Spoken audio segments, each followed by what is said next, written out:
Hey, everybody. First of all, I've got something on my glasses again. So, very unprofessional, I know. Uh, but any of you guys that are regulars around here, you know that invariably Dana's going to have to either get something off of her glasses, fix her hat, fix her hair, do something. So, I hope you guys won't mind because that would just drive me crazy. Uh, Going like this and seeing a smudge on my glasses. Any of you guys that wear glasses out there will totally understand, I'm sure. So, looks like we got 5 in here. Hey, Darren. I will probably do my typical blabbing for a few minutes in order to allow um, those that want to get in here and either watch and chat or come in live with me a chance to get in here. And by blabbing, I mean a lot of times I try to advertise some things that might be upcoming. So I was watching one of the things that's going to be upcoming on Monday. If you know something doesn't happen between now and then, like me getting ill or something. I'll be honest, I was suddenly, I was feeling okay earlier, and then about 7:15, I started feeling kind of yucky. Thankfully, it's not any kind of, like stomach bug or anything like that. It feels more like a cold thing again. But I really wanted to do this watch along for X-Ray, aka Hospital Massacre, tonight, starring the for you guys anyway, or for any of you guys old enough to remember Barbie Benton in her prime, you will find this very we might find a little titillating because we do see Barbie Benton's breast in this. Now, I could care less about seeing Barbie Benton's breasts, but some of you guys may be like, woohoo. So, we're going to get to that soon. I do have the link on YouTube for X-Ray, and I also have the link in the chat for anybody that wants to join me live on this watch along. Can be audio only, guys. I did notice that Uncle Rad was in here a little bit earlier at like 7:38. And I wasn't sure if he wanted to come on live or he just wanted to be in the chat and watch along. But Uncle Rad, if you're out there or you're still in the chat or whatever, feel free to, join me live if you want to. Or you can just use the link, the YouTube link, to watch along and chat with everybody. So I wanted to put that out there. And I did want to tell you guys, of course, about something upcoming Monday that just popped into my head as I was watching. And I know I'm a little bit early on this, but I was watching April Fool's Day. And I know we're not even out of February yet, but we're almost out of February. And, I know a lot of people watch the Leprechaun movies come March. Um, I like the first Leprechaun movie, but I'm not the most greatest fan of those movies. I am going to do a commentary for Leprechaun um, in March. And I'll get to that here in just a little bit of a rundown on the upcoming watch alongs that I'm going to be doing. But the idea I came up with while I was watching April Fool's Day, which, as many of you know, has both Deborah Foreman and Deborah Goodrich in it. And I was like, why don't I do a stream talking about the careers of both Deborah Foreman and Deborah Goodrich and call it A Tale of Two Deborahs? And so that's what I got planned for Monday. And that will probably be at 8 p.m. Eastern time for anybody that wants to be in the chat and listen to me blab about these two ladies and their film career. Or two, if you want to come on here and talk about Deborah Foreman and or Deborah Goodrich, then feel free to come on live. I will try to get my button gear and remember to put that link for anybody that wants to join in.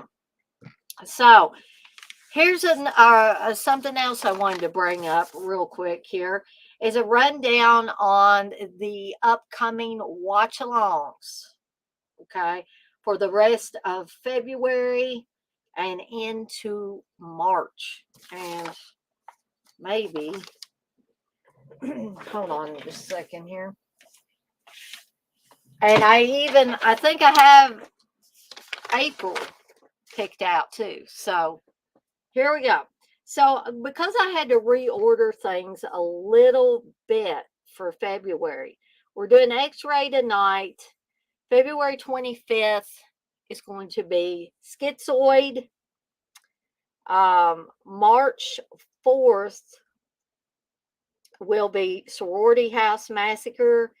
And then because that's the first week of March, you guys will get a bonus watch along, which will happen on March 5th, which will be Night School. Okay. March 11th will be After Midnight, which got pushed back just a little bit. March 18th will be Leprechaun, which will be just after St. Patrick's Day. It'll be that Saturday after St. Patrick's Day. We're doing a watch along for Leprechaun. If Curly Jaws hears of this, he may want to join me on live for that one. March 25th will be Bad Dreams. Let's see, and then let's see. Let me just double check myself. Okay. And then, of course, April 1st. Not TJ, not triple X-ray. We're gonna play it safe because Steve wasn't showing a porn earlier, but anybody that was in his stream a little bit earlier, it got cut off because of too much nudity. And maybe sex too. I think it was like Steve said, it was showing a little bit too much. I'm not going to mention certain words because it might get me kicked off of here. Yes, Darren, I'm kind of hoping Uncle Bill would want to be live on the stream for me with me when I do the Tale of Two Deborahs stream. Yeah, I think she is still one of his faves.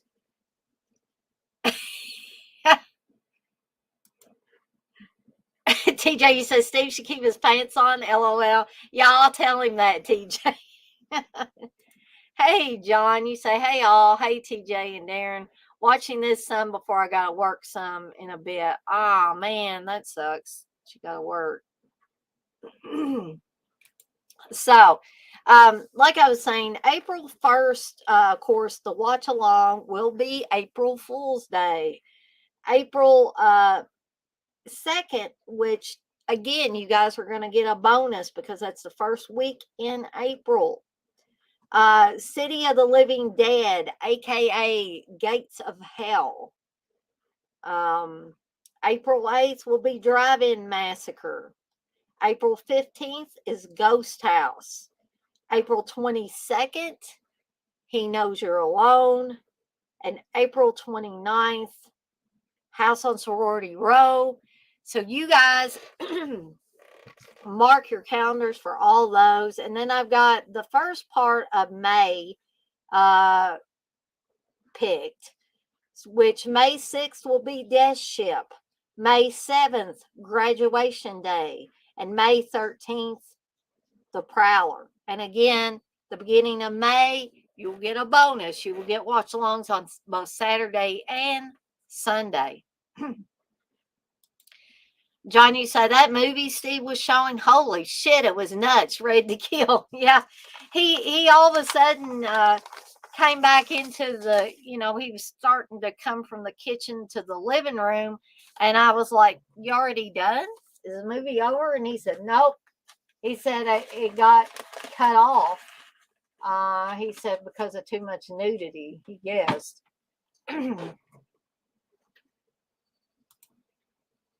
Darren, you say you're interested in the He Knows You're Alone stream. Great, Darren. So if you want to come in live on that one, you are more than welcome to, as well as anybody else that wants to come in on that one. Oh, or any of them. So I'm probably going to get started here in a little bit because I'm getting started a little later than I normally do. I didn't want to change the time on you guys after Steve got cut off. I toyed with the idea of going ahead and doing it at 7 like I normally do these Saturday ones. But then I thought, I just don't want to confuse people. I'll keep it at 8. But, John probably won't be able to come in live with me on this as he's going to have to work soon. But does anybody else want to come in live on the stream with me for this X-ray watch along? TJ, you said, by the way, the director of He Knows You're Alone directed a bunch of Tales from the Dark Side episodes. Yes, he did, TJ. Armand Mastriani. He most certainly did. Which reminds me that Wednesday, TJ and I will be covering 1.5 of season 2 of Tales from the Dark Side, because we went on for what did we go on for? Over 4 hours, TJ, with that last one. I think we were both wiped out. So the next season, we're going to break it up into 2 different streams. So we're going to cover the first half, and then we'll cover the second half the following Wednesday. John, you say, yeah, work. And Josh and I are recording a Scream 1 to 3 retrospective for our show later. Smith's Grove Sanitarium podcast. That's a cool name for a podcast, by the way, John. I like that.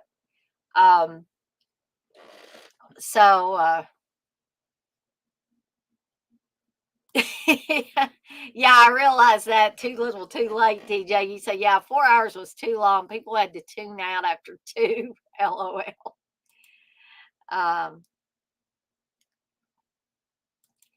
Darren, you say, Eyes of a Stranger would be a good one for the future. Yes, it most certainly would. And you know what? I thought you brought that up, Darren. Hold on just 1 second here. That'll help me fill in my holes. And, well, if I can find my ink pen here. Trying to find my ink pen. How about May 20th, we do Eyes of a Stranger? Because I still have, I'm going to plug that into my list here.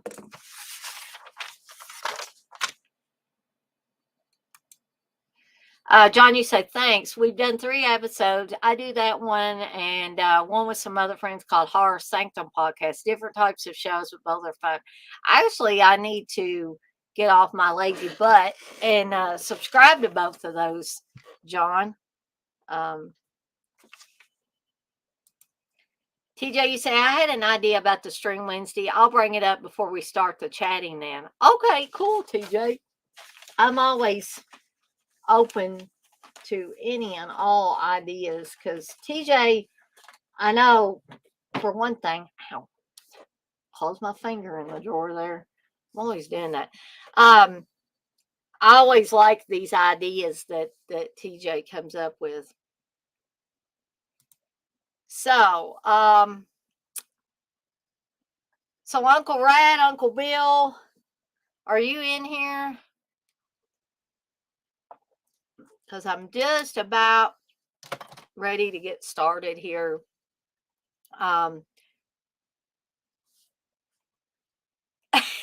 That's right, X-Ray. You said this stream was named after me. I gotta watch now.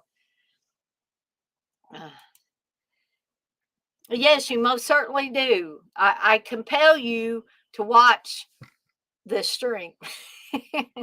So I take it no takers on joining me live tonight for this. You know, I did notice that Texas is not in here, or he's not chatting. We've got 12 people watching, but I guarantee not all those people are chatting.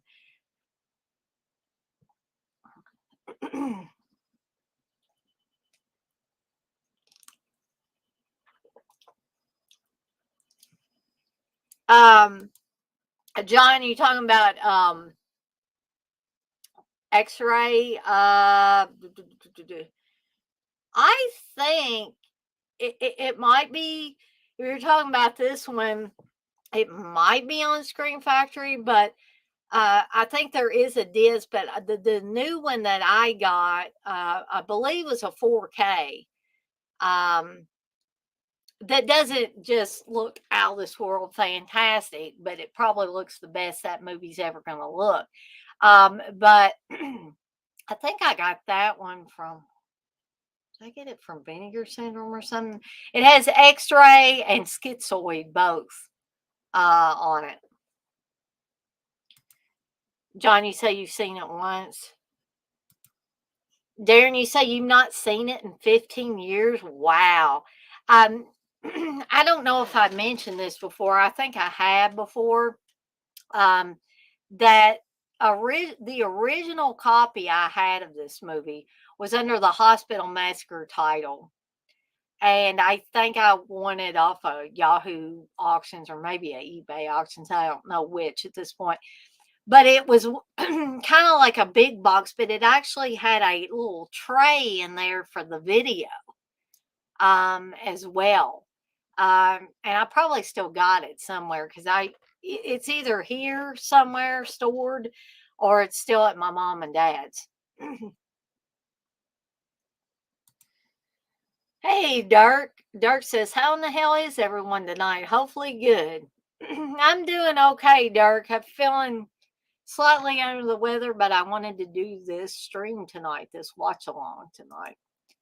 So, Dirk, are you interested in coming in live? Because it, man, oh man, it's probably going to be awful boring hearing me blab about this movie. I really thought we were going to have Uncle Rad or Uncle Bill or whoever the heck he is tonight on here because he was, you know, putting stuff in the chat earlier, but I don't know if his internet thinked out on him again or what, or he just had something more pressing. And I hope you guys don't mind. I have popcorn left over from Steve and I going to see the new Ant-Man movie this afternoon. And so this is literally my snack for the night. And I also have my Ghost energy drink, so I should be ready to go.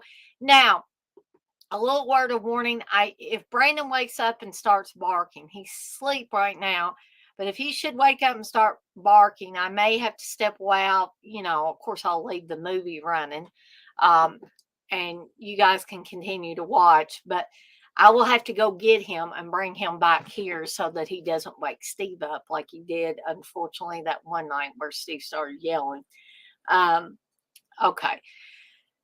So, I'm gonna wait till 8:25, and then I think I'm gonna get the movie started. But like I was started to say or had said earlier, I don't see Texas in here. So I hope he is doing well, but I don't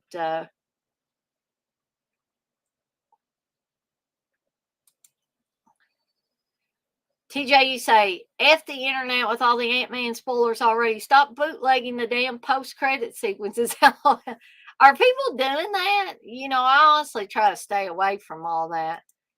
Oh, that's okay, Dirk. You say I can't tomorrow and getting ready for a stream on Pop's channel later. That's okay. I keep forgetting that you do those things with Pops on Saturdays usually. But wow. I wish people wouldn't do that shit either. Why you gotta spoil things for people? I mean, I don't see what the point of spoiling something for somebody is. That's just seems, ridiculous to me. Um, and it's almost we're in a connected world now. It's really hard to try to, in this day and age, it's hard to stay away from spoilers. So people should just, like TJ said, quit putting stuff out there and quit spoiling the post credit sequences. Yeah, I'm not gonna spoil that for you guys. TJ, you say they want to be special. They have no life other than seeing the first screenings and telling people LOL. Evidently. Well, they're being so special they're gonna make people pissed off. So I'm getting ready to get this party started. So those of you that are going to be watching the movie tonight, is everybody queued up and ready to go, either with the link or their own personal copy? Um, I, of course, am a lazy ass, and I'm using the YouTube link, which I can put back in the chat if need be. Excuse me. Um, this is supposed to be the 4K version from a user on YouTube called 42nd Street Films Grindhouse. And I kind of skimmed through it, and the quality looks pretty decent to me. So just let me know, you guys that are going to be following along. And also, for anybody that comes in a little later, Uncle Rad, Uncle Bill, CK, whoever should come in here and decide that they want to, as long as it's not a couple of minutes before the movie's over. If we're, a quarter of the way in or even halfway into the movie, you can still come on here and join me on the stream. I will not mind, because we might have some people come in later. Durkee say we'll have to nail down a date on one sometime, Dana. Yes, because I certainly had a good time on the times that you were on the watch-alongs with me. TJ says rant over, LOL. So I think I hear Brandon walking around. So let me step away for 1 second. That'll give a few of you extra time to get queued up if you need be, or if you need to. I'll be right back.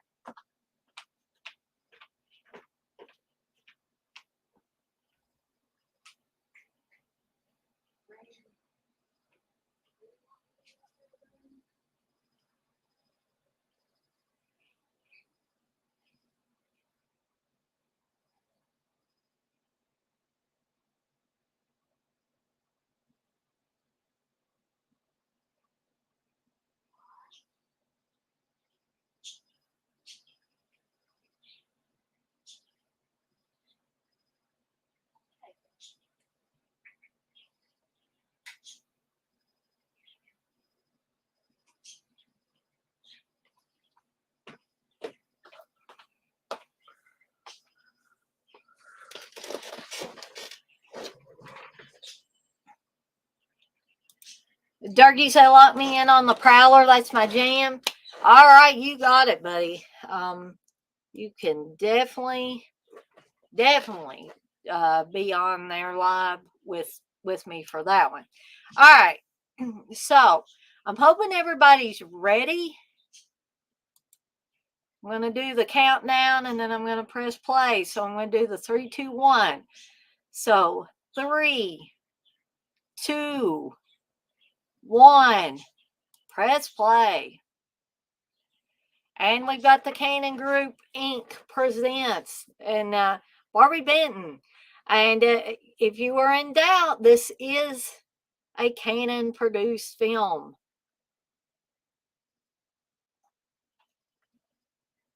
You know, I watched it for many years under the Hospital Massacre title. And this also has a couple of people that are kids that were in Bloody Birthday. See if we can pick those people out, those kiddos out at the beginning of this film.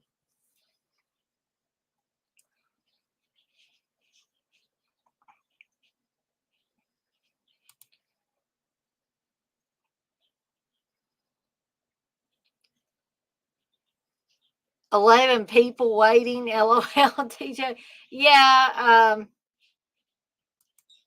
Like I say, I don't know if people are just kind of like drive-by viewers, just trying to see if this is going to be interesting or not, or if they're just people that don't really feel comfortable chatting or anything like that and are just kind of watching along.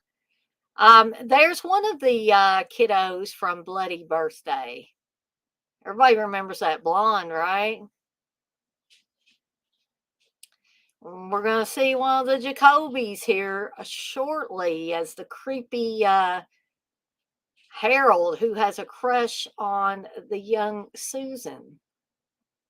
Here he is. I believe that's Billy Jacoby.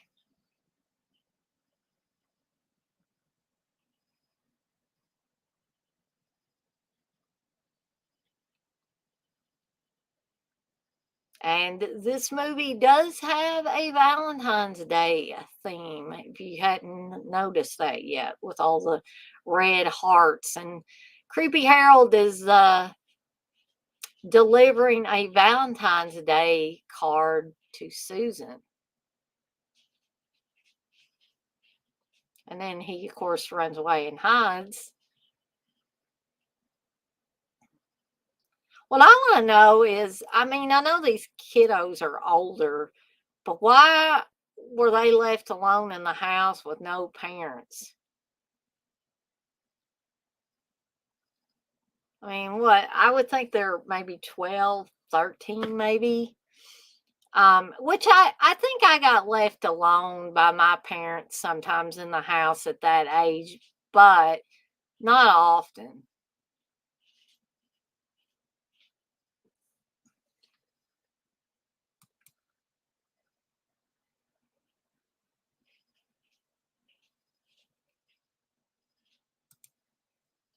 And of course, they're making fun of Harold and they wad up his homemade Valentine. And Harold's pretty pissed about his Valentine being wadded up and thrown on the floor.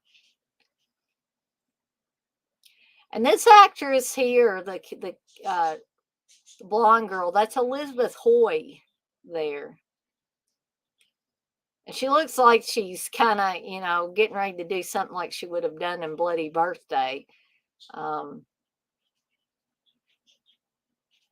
think both this and Bloody Birthday came out about the same time. She looks about the same age. That's a big old freaking knife, too.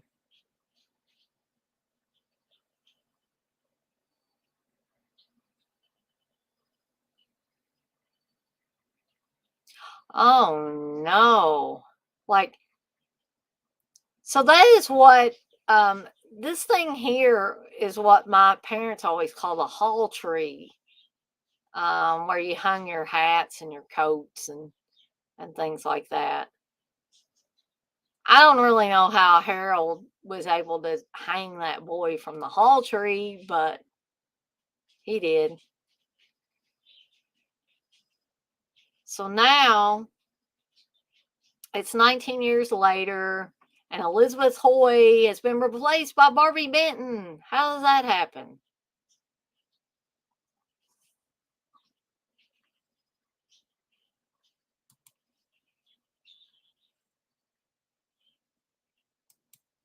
You're right, DJ. Parents are never around in horror. It's a staple. Yeah, for anybody. Um,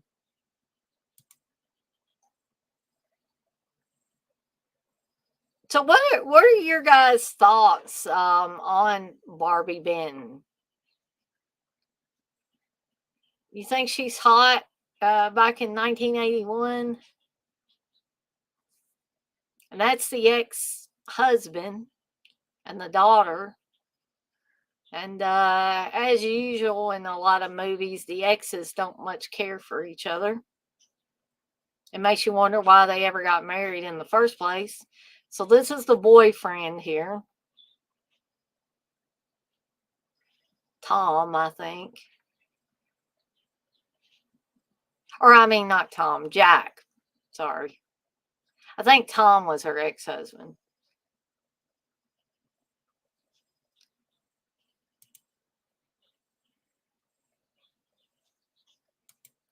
Johnny says she has hot eyes, LOL. Very cartoony eyes. I hadn't thought of that till you said that, John, but yeah, she kind of does.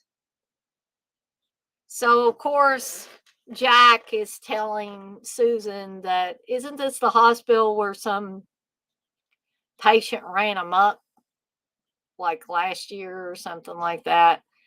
Um, this is going to be the weirdest freaking hospital of all time. And there's somebody that's watching. It doesn't look too abnormal here, except the janitor back there who's cleaning something up. He's kind of, eyeballing Susan very suspiciously. But other than that, it seems to be your typical city hospital. A lot of hustle and bustle going on.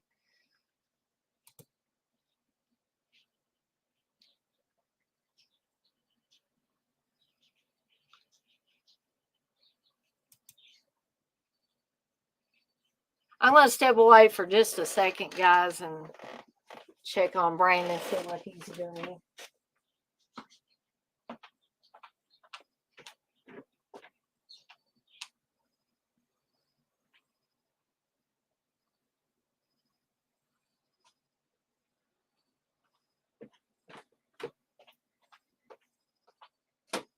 Actually, he made his way off of the bed, and then his new bed. I got him a brand new orthopedic bed. Well, now I think he's getting up again. Okay, so here's the start of the weirdness with this guy. I don't know. I don't guess he's a mental patient, but like he's drunk off his ass all the time. Why has he got a tie on? How long has he been in this hospital? Why is he in the hospital? Did he have his gallbladder out or something like that? And he's walking around with a hamburger or a fish sandwich or something with a lot of ketchup.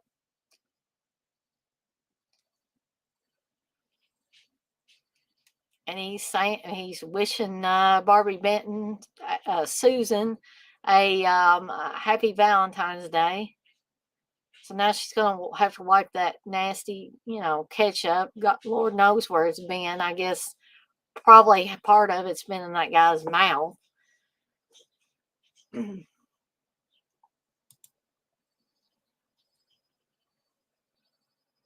Darren, do you need the link to the movie or the link to join live?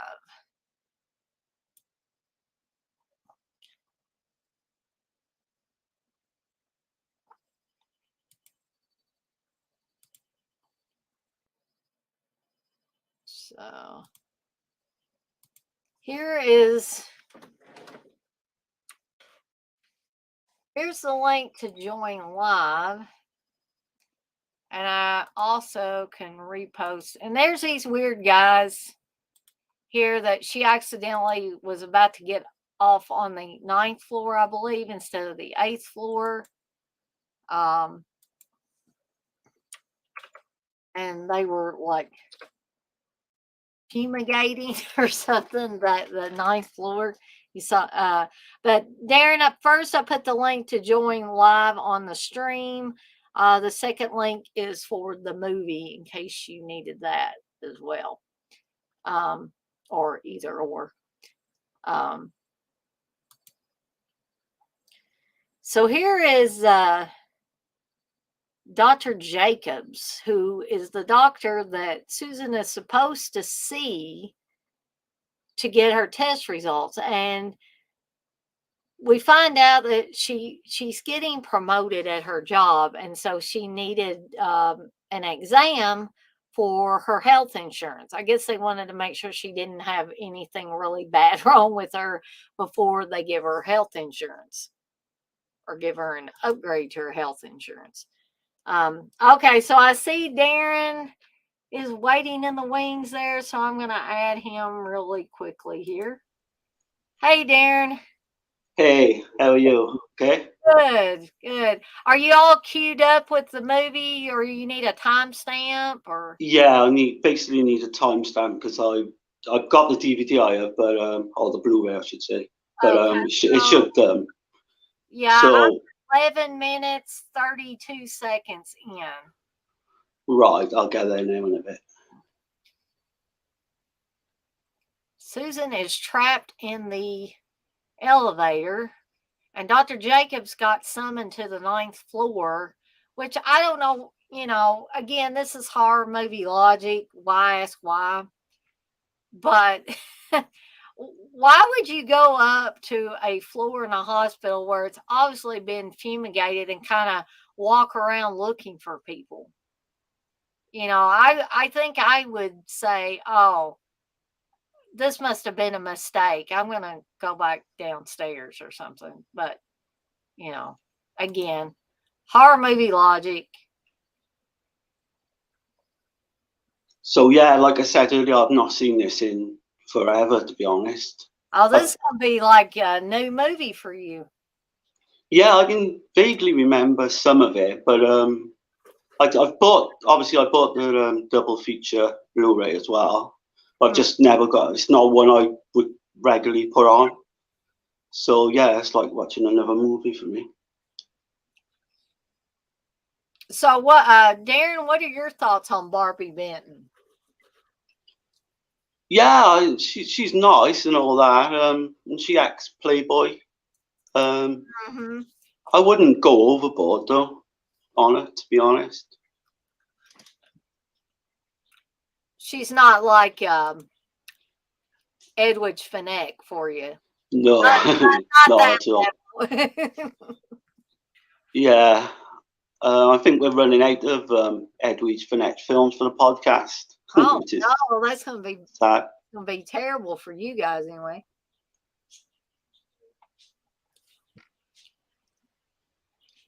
Yeah, looking at her now, Barbie Benton, she doesn't really do that much for me, to be honest.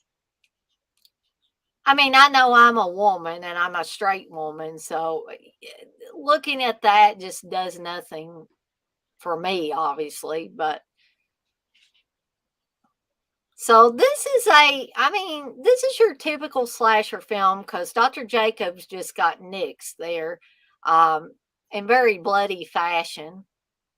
She basically got stabbed to death. So I'm on coming up to 15 minutes. It might just be 4. I'm at 14 minutes, 15 seconds. You're right, okay. Just a little bit ahead of me. Yeah, it's a bit finicky, this controller. I'll get it. Okay, right now.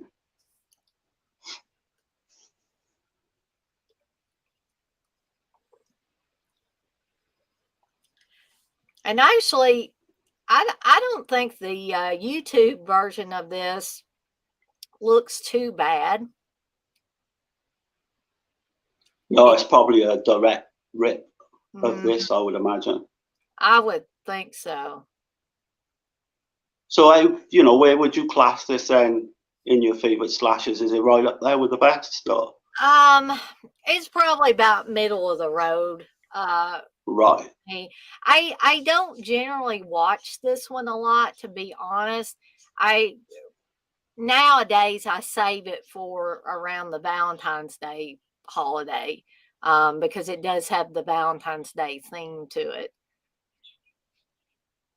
Yeah, wasn't it called Be My Valentine or something like that? It may have been. The only two titles I know it under are the X-Ray title and Hospital Massacre. Yeah, I could have sworn I've seen that somewhere.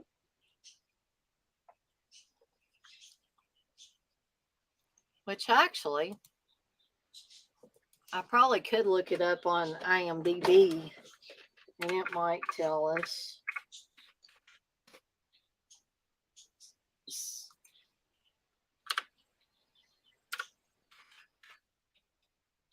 Let's see here.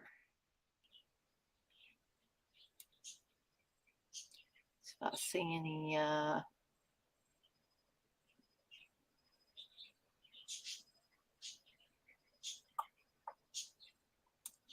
it was actually shot at night in an actual abandoned hospital, though. Right. Yeah, quite a creepy setting.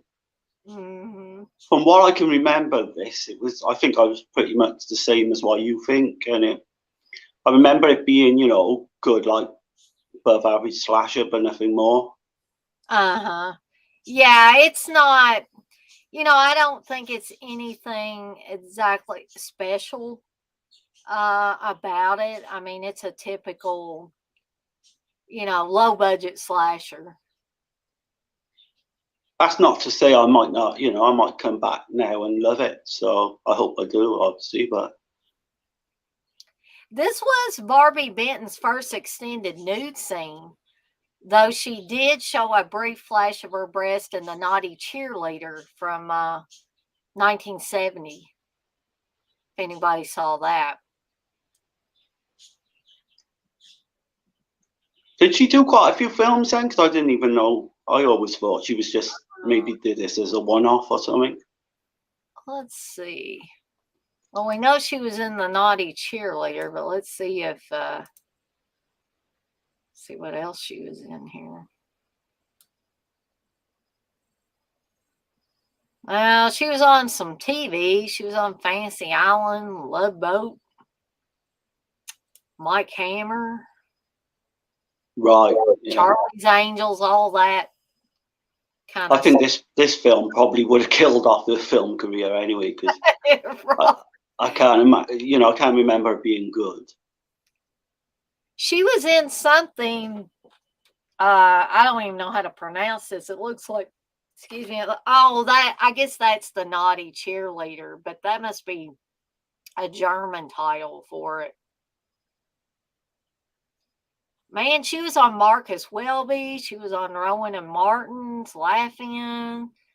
She was in a TV movie, The Great American Beauty Contest. Another TV movie, The Third Girl from the Left. And these were all prior to her being in X-Ray, though. I just figured they probably wouldn't want her in TV movies after she was in X-Ray, but she was in some TV shows. She was also in Deathstalker. Oh, okay. 83. I vaguely remember that one. Is she still alive now? Does it say on there? Or I thought she was. Let me.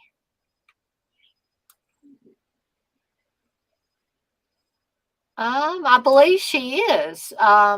She was born in 1950. right, so she's got to be what, 80 almost? Oh no, 82. And she's been married. No, 72, isn't it? Sorry, my maths is terrible. She's been married to George Gradow since October of '79, and they have 2 children.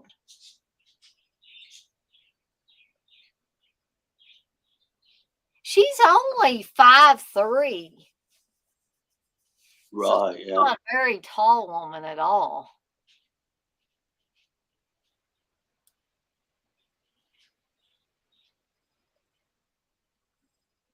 I always remember that there was a film come out the same year, I believe, or might have been a year later, called Visiting Hours, which I really like a Oh, lot. yes. I'm thinking about putting that one on my list of Oh, yeah. watch-alongs. If anyone's not seen that film and you're pretty much like a slasher fan, Mm. that's highly recommended. I think Michael Ironside in that is brutal. Michael Ironside is very sadistic in that. Yeah, he's excellent. Barbie Benton became a interior decorator in 2002. Crikey, it's a bit of a come down. Yeah.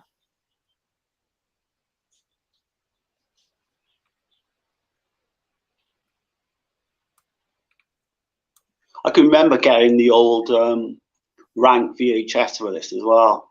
Back in that's when I first watched it. Must have been like 15, 20 years ago. Oh, And yeah. it was quite a rare one to get hold of. This was at one stage. So I don't think it had a DVD release, did it? I think it just went straight to Blu-ray. I might be wrong. I believe so. I don't ever remember there being a DVD release of it. And as I said earlier, I rented it first off under the title Hospital Massacre, and then several years later, I got it either off Yahoo auctions or eBay auctions. I can't remember which, and it was sort of kind of like a big box type of deal, Right. but it had a little tray in it that the VHS actually went into. And Oh, I know. Yeah. yeah, I didn't see too many VHS that were like that. And I think this was a former rental copy, I believe.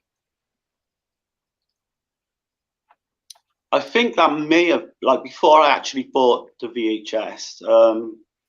You actually sent me a DVD. I think this was on one of the ones you sent me back. Bloody hell, that one. Long time ago. Way back when. Yeah. I think it was that one. The Ted Bundy, The Deliberate Stranger. I think you copied for me, and a few others. I still got a disc somewhere. Do they still work? Yeah. Do you remember well, I don't even if you remember, but they were like bright yellow Maxell ones, I believe.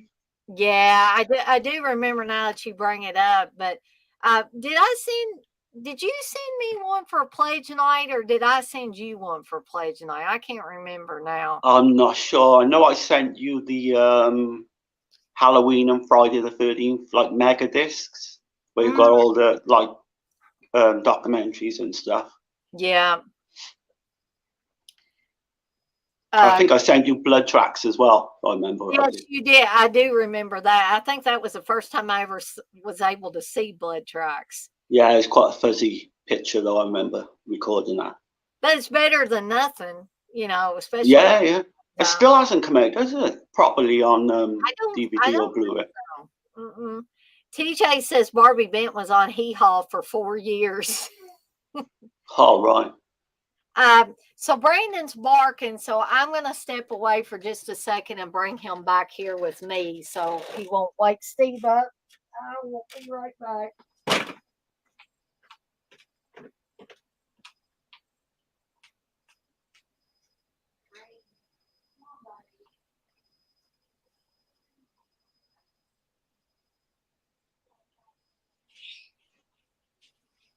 I can't see the chat, so if anyone's talking, I'm sorry, I can't really respond. But I hope everyone's having a good Saturday night.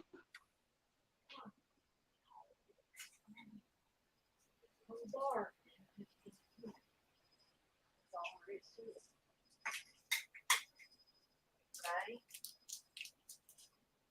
Now, rest. Okay. Hopefully he won't knock too many things over back here. Maybe he'll just lay down and get relaxed.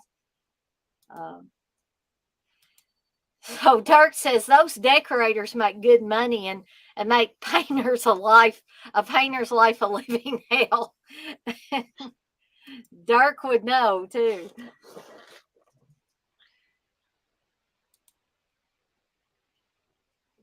So what? We still got Dirk's film to watch next week. Oh yes, we do.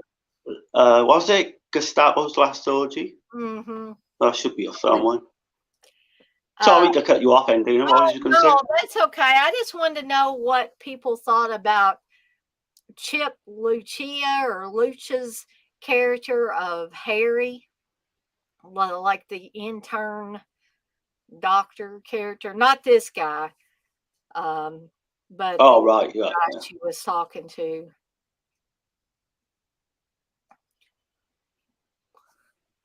I'm not sure what all that guy has been in. The guy that plays Harry. I don't think I've seen anyone really that I recognise. Obviously, apart from that little girl you said was from Bloody Birthday. Yeah, Elizabeth Hoy, who plays the young Susan. She's very distinctive looking. Mm-hmm. Oh, actually, Chip Lucha was in Star Trek Enterprise in 2001. He played Captain King. He was in Walker, Texas Ranger, Nash Bridges. He was in Star Trek Voyager. He was in Honor Thy Father and Mother, the true story of the Menendez murders. He was also in her Final Fury, Betty Broderick, the last chapter, for anybody that remembers Betty Broderick. Right, did this one play on HBO over there back in the day? Gosh, I'm trying to remember if it did or not. I can't recall. I really can't recall now. Maybe somebody else can clue us in.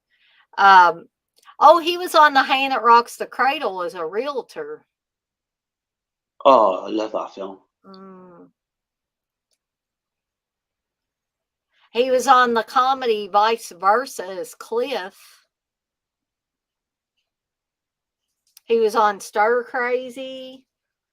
So he's been on. He's been about a bit there. Quite a few things. A lot of TV. Oh, he was on that Angel Dusted movie that I talked about at one time. The John Putch movie where he smokes the weed laced with PCP.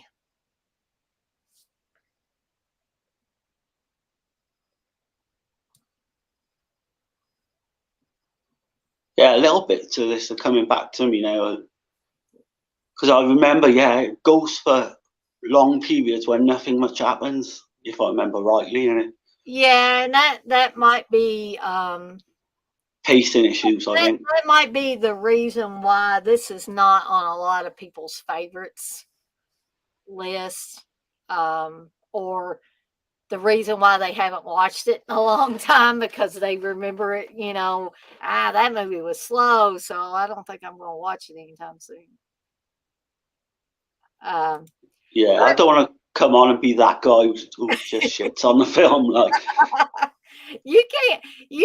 I mean, I don't care if people, speaking of that, I don't know if I told anybody, but Steve tried to sit down and watch Skinamarink on Shudder the other day, and he got in 5 minutes was all he could stand, and he said, "I'm turning this off." He said, "Dave, this is shit." I said, well, you didn't give it a chance. No, this is shit. I'm not watching it. So we I all. didn't even bother trying, to be honest. Dirk says we're all gonna love the Gestapo's last orgy. He says, I hope anyway. LOL. I'm kind of looking forward to it. I think it'd be a bit of like a lot of fun anyway. Yeah, and a little bit of I feel like it's going to be a little bit of a departure on the movies that we've covered. Yeah, Um, yeah, a little bit different.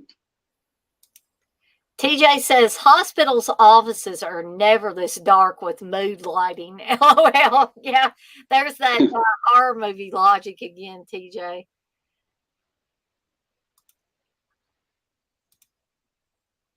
So another thing I've noticed is not only are there some weird ass patients in here, but like the doctors and stuff seem weird.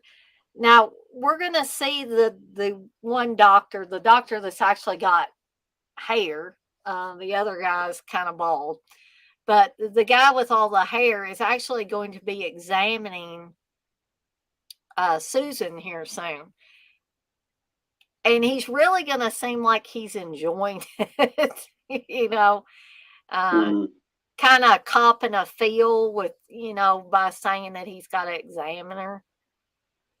Oh, right. Yeah, I think I can remember this. Yeah.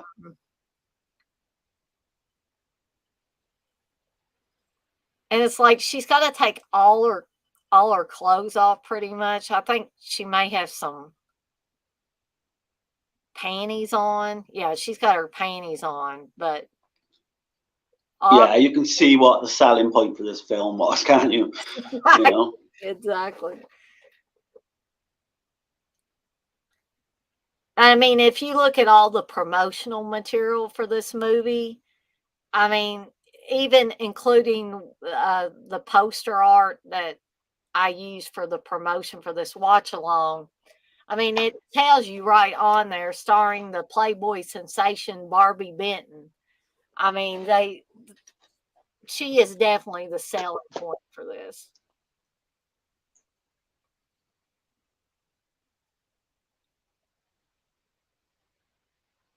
This was definitely one for the bootleggers back in the day, because I remember, a Hospital Massacre title, like everyone wanted to get hold of it.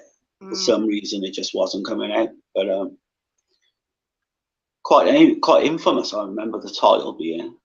Yeah. I don't think X-Ray works quite as well. No, it doesn't. Especially in my video rental days, if I had seen it under the title of X-Ray, I don't think it would have made me pick it up. Yeah. Take it home. But because it had Hospital Massacre, just having Massacre in the title is like, yeah, I gotta rent this one.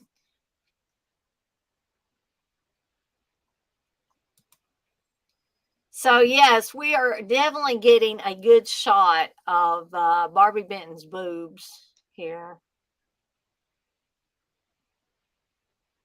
And I mean, I guess she's got a nice figure. But like he's gonna start at her feet and move all, he's really taking his time. I'm trying to think, is she all natural or has she been enhanced? I can't really tell.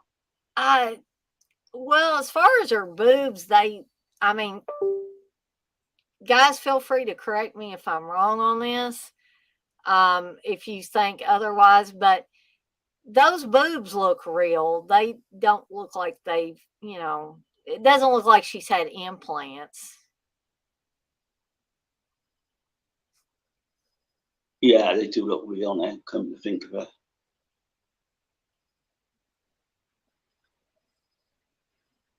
it.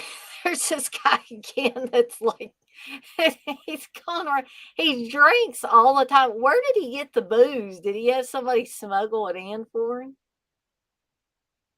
It's always in these characters and in these slashers, there's always one drunk one. Yeah. Like stereotypical. Like, oh, I remembered I wanted to bring something up here in a little bit and see what you guys in the chat and also what Darren thinks. When they make her stay in the room with the 3 old ladies.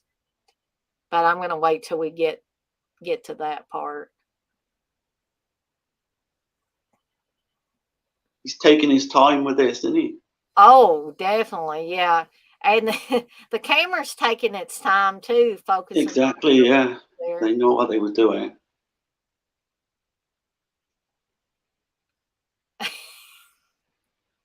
And honestly, for him to do this, there is no earthly reason why she needs to be naked.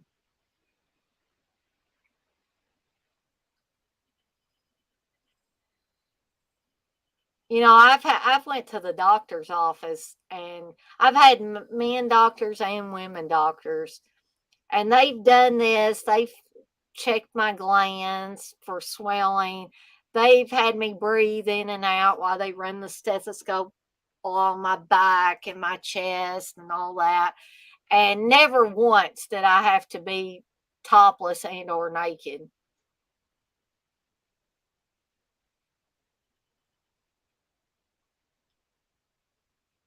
So I know Steve said earlier that without being too personal, like they had a prostate exam or whatever back last week. Yeah. And I literally had one as well. Oh man. Going back 4 or 5 weeks ago. Well, I've got to have one regular anyway because again, I don't want to sound too gross, but I've got like an enlarged one. Oh yeah. So yeah, when he said that, I know the pain he went through because it does hurt. Yeah, he was like, I didn't have any idea that they were going to tell me that I had to do that. He said, I thought all I was going to have to do is crap in a box again. And he said they they told him he had to have this done. And he, yeah, I felt bad for him. But, you know, us ladies have to have things, you know, our female areas have to be examined too. So, you know, again, without trying to get too personal, we have things done that we would rather not.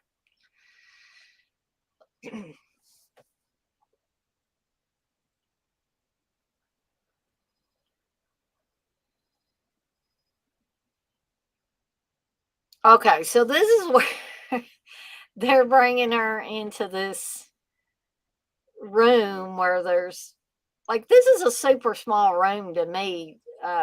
What do you think, Darren, for there to be like 4 women in this room? Yeah, it completely seems like unrealistic as a hospital setting. It just, like you say, the lighting and everything, just not like that at all, as even back then. So most of these women look like old ladies.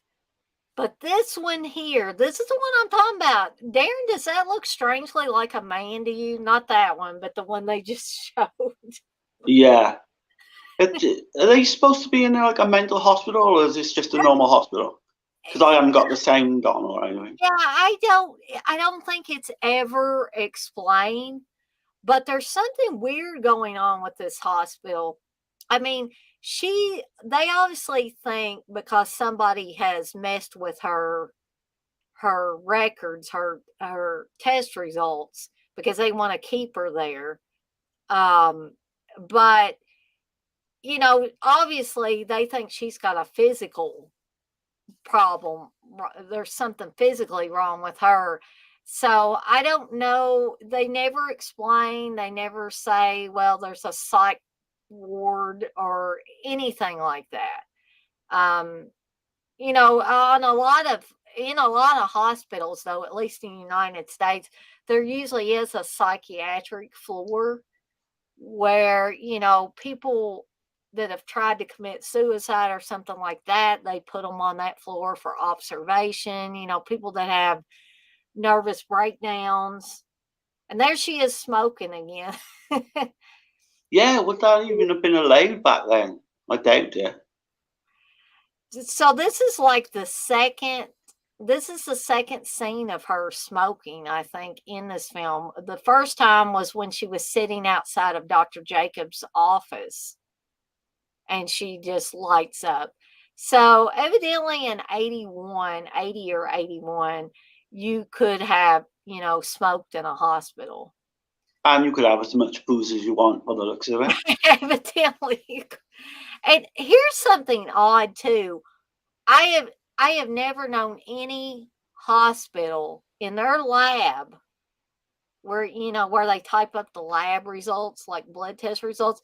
Have there been like rats or guinea pigs or mice or anything like that? And there is here. So I That don't is crazy, you know. it's weird. This whole hospital's weird.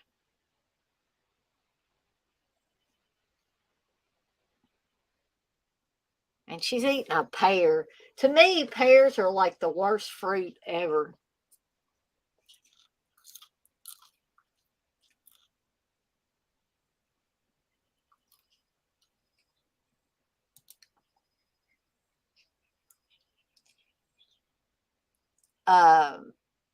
Dirk says, every time I hear x-ray, my brain automatically goes to the man with the x-ray eyes.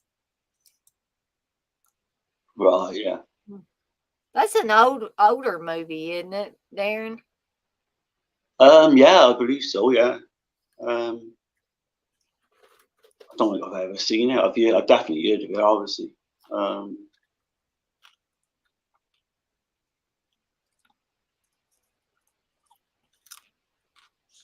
I was just looking to see now if there was a commentary track on. I don't think there is on the I don't Blu-ray. believe so. I wish there was. I think there's an interview with the director. Yeah. Uh-oh. So this lady is going to get next here real soon. There we go. So this killer is mainly using a knife to kill his victims. There's the rats. That is crazy. So there's Harry again, and Harry just seems to be aimlessly wandering around this hospital looking for Susan's test results.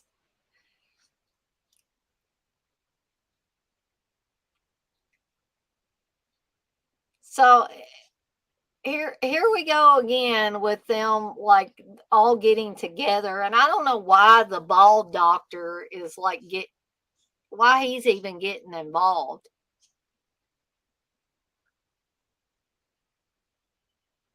Yeah, I'm Maybe kind of I did lost. something. Maybe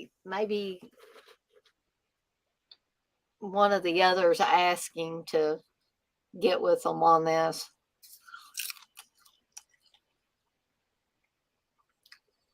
Do you watch this often then, Dina? No, I do not watch this one often. I used to watch it a lot more when I was younger. But like I said, I think a little earlier, probably before we started the movie, I don't generally watch this one except around Valentine's Day now. Right, yeah. They didn't make that many slashes like in a hospital settings, like weirdly. I don't know why. Because it's a great place to, Right. get off one by one and all that. Obviously, Halloween 2, I would imagine, is probably the best one. Yeah, and probably the most well known, I would imagine, too, with that setting. Yeah, so there's visiting hours. I find it hard to even remember anymore. Yeah, I'm trying to think. To me, it's like the snowy slashes as well. It's not that many of them as well, which I find, because that's again is another ideal setting to set, Oh, these yeah. slasher films in. That's And perfect. You think about stuff like The Shining and Carpenter yeah, remake of The Thing, and stuff like that. Because when there's a lot of snow, the characters have a tendency to get trapped somewhere, or they can't get to help, they can't contact anyone, and that is a perfect setting. I'm That telling is a guy, Dina, isn't it? it's gotta be. It's gotta be. I'm just looking now to see if they got like an Adam's apple so you can tell. Oh yeah, I didn't think about doing that. But yeah, that's weird. That's really weird. I mean, that's obviously an old woman.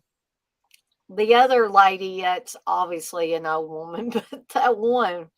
It's definitely a man. You can just tell. It's probably done to like kind of put you off a bit, so the film seems a bit off. Yeah, but to me, this whole movie seems off.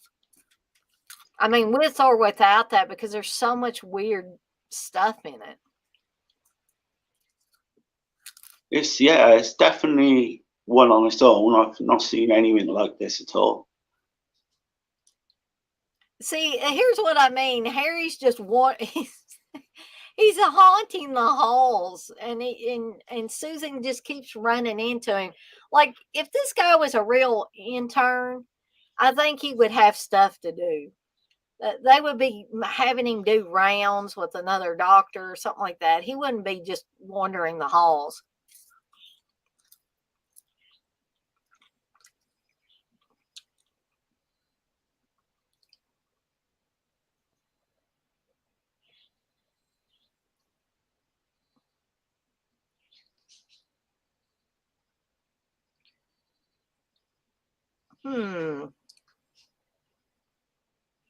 So they're going to check out Dr. Jacobs' files. So is that the killer? Wonder. There's so many people walking around with doctors' masks on that you can't really tell. Yeah, trying to get a bit of suspense going on. So basically, Harry asked Susan how long she had been a patient of Dr. Jacobs. And so, even though he's not supposed to, he got into Dr. Jacobs' files and pulled Susan's file out. So now he's telling her that somebody's running a con game on her. Okay. You can tell I've seen this enough to know what's going on, even with the sound muted. Right. Yeah, because I was looking for the subtitles, but I don't think there's any on here. They're certainly not coming up on mine. There's not any available for the YouTube link. I know that.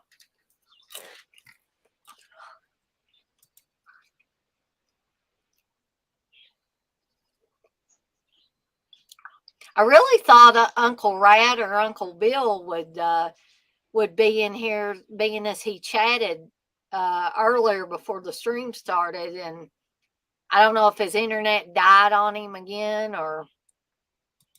I think he probably just read reviews of this film, to be honest. Decided, hell no, I don't want to do that. I think he's escaped one there.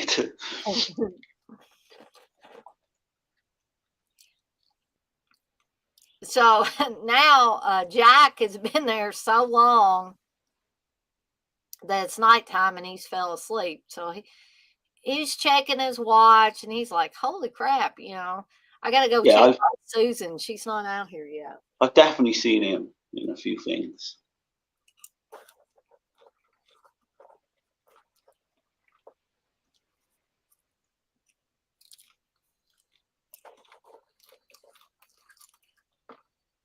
Yeah, I just wish this film had been more, going like a bit more entertaining. It just seems to drag in places, I think.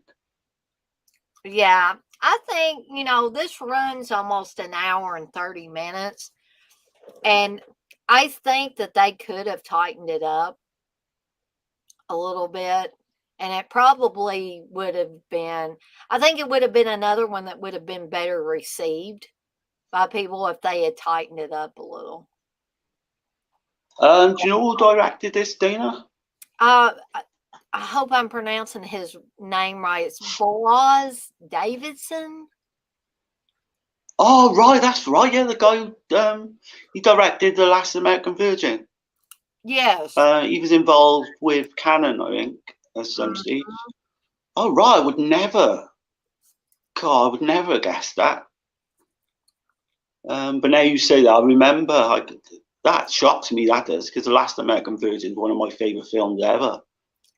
I like Last American Virgin, but like I've said before, that movie just bums me out because the ending and yeah, and how I feel bad for Lawrence Mawson's character during that most of that movie because he is just so enamored of the girl, and she just drags him through hell, basically, is the way I feel. And then doesn't even, it's like she's teasing him, and then she doesn't even give him the time of day. She goes off with the shithead, yeah.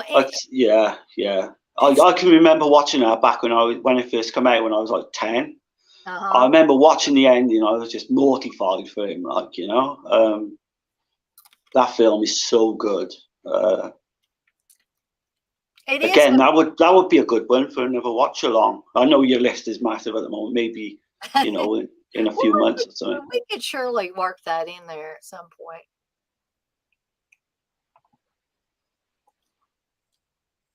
Because eventually I'm going to run out of horror movies, and so or horror movies that I think would make good watch-alongs. So we're probably going to have to get into more, maybe comedies or comedy dramas or whatever. It's good to see you've got like a Fulci one coming up as well, and Yeah, I thought, well, this will be, I haven't really done a Fulci one, I don't think. No, I don't believe you have. Any Fulci film would be good for a watch along because it's just so entertaining. So many things happening all the time. Mm-hmm. But was it City of the Living Dead you said you got coming up? Yes. That'd be ideal. That would. And I would like to do Zombie at some point too. Oh yeah, and the Beyond maybe.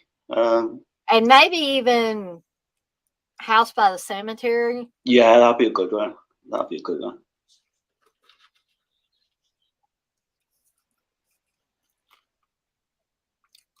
Another director I would like to work in here is Pete Walker.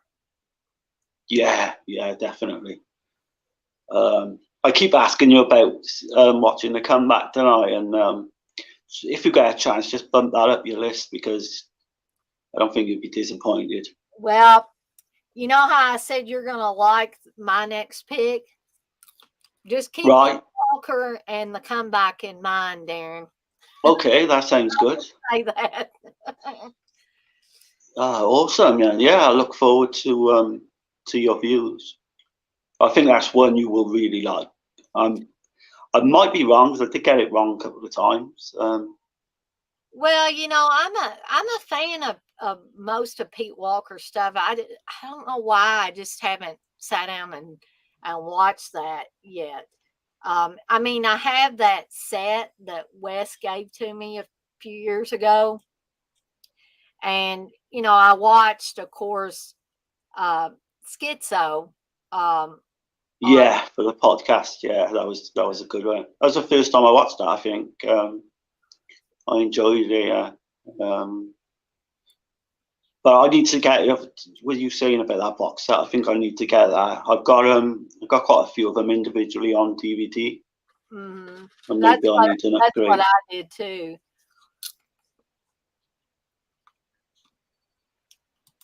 But I was surprised with the podcast.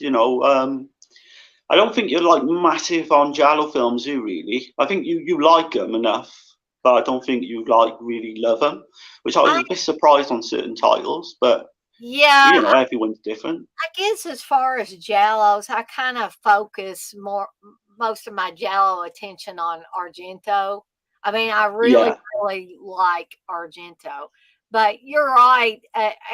Jallos as a whole, um, I'm not real, keen on because Steve's even showed me some Spanish Jallos and things like that, and a lot of them I just don't. I'm just an Argento gal, I guess. They just don't have the same feel or the same appeal for me that the Argento yeah. do. I get that. It's quite a niche thing, really. Especially some of the '70s ones. I can get why people kind of hit and miss with them. But I will say a couple of them. Maybe try and if you get a chance to rewatch a couple. Because I mentioned Torso before. I think that might actually grow on you. Maybe I should, yeah, because I've only watched Torso maybe twice, so maybe Yeah, I need to give it another try.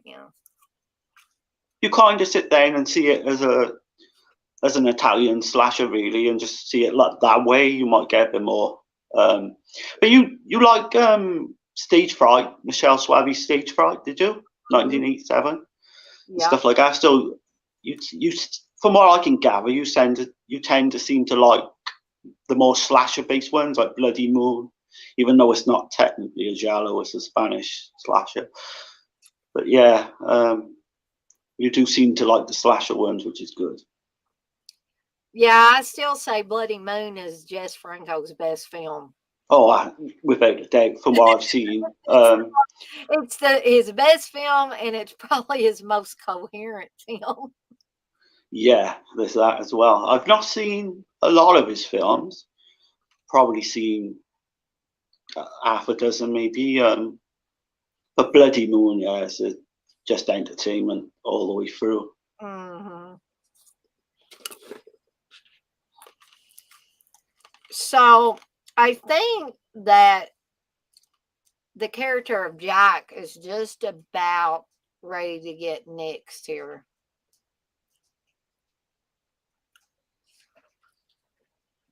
I find this scene creepy where he kind of gets told to come to the ninth floor where they were doing the fumigating earlier. And there's somebody who we suspect is the killer who's talking to him from behind this screen or curtain or whatever. This And does look like one of the better scenes of the film for sure. Like the lighting actually works now in the film's favor for this scene. I think so. Yeah, And so the killer basically is, we think the killer is in this wheelchair, but we're going to see something different here shortly. But somebody is talking to him saying, is she your mistress? Does she let you touch her in all her secret places and all that? So when he comes around the corner, though, we see it's oh yeah. a girl um, who was the lab assistant. Um, so now the killer is actually getting ready to take Jack out here. That was pretty cool. Yeah, I always like this scene, and it's like it's not it's not another stabbing. We've seen mostly stabbings in the film. So Jack is getting taken out by, I don't know if that's a bone saw or Yeah, yeah. Funny the, enough, we was talking about Bloody Moon, and there's like obviously not a saw that you can carry around, but there's a saw scene in that. mm, Um, yeah, they didn't linger on the gore either in this film, either, unless they.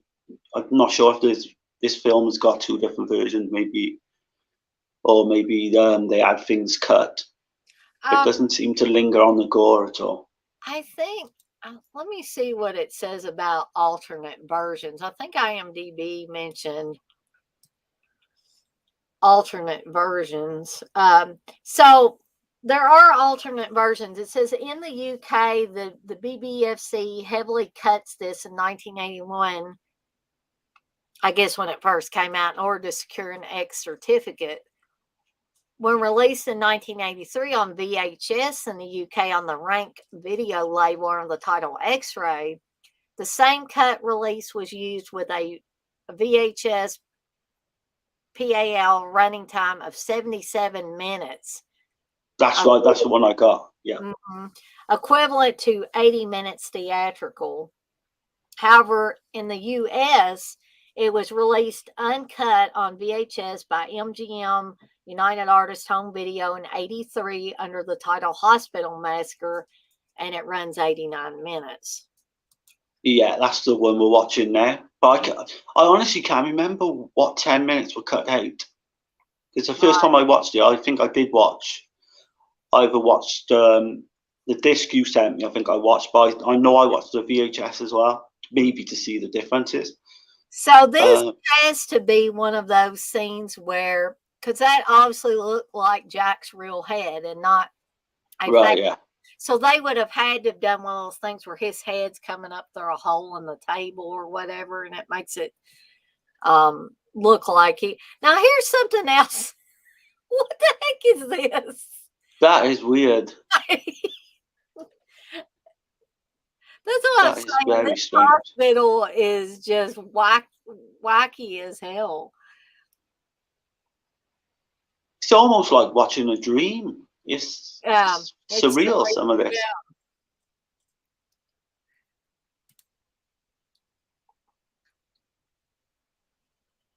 And now it's the picture's almost just dark. You can't see nothing. So Dirk's saying a Bay of Blood, which I like a Bay of Blood. Yeah, definitely. Love that film. Dirk says, I might have to say Franco's best might be Vampiro's Lesbos. See, I've not seen that one, but I've heard good things. She Killed in Ecstasy is another one. Mm-hmm. Steve may have those. But yeah, he didn't do that many, not that many slasher films. I know he did a lot of vampire stuff and all that.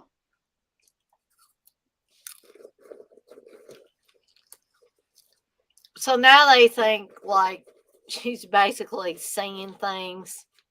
And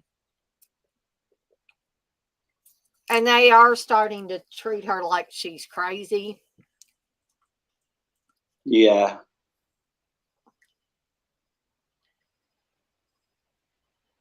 Because they're going to take her back to her room, and she's claiming that Jack's head is in this box. But we're going to see that Jack's head is no longer in the red box with the bow on it.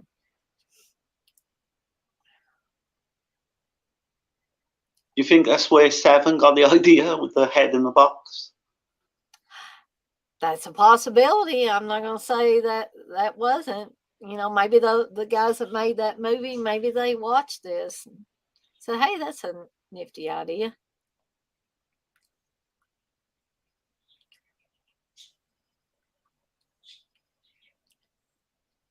Oh, it's a cake now. A nice Valentine's Day cake.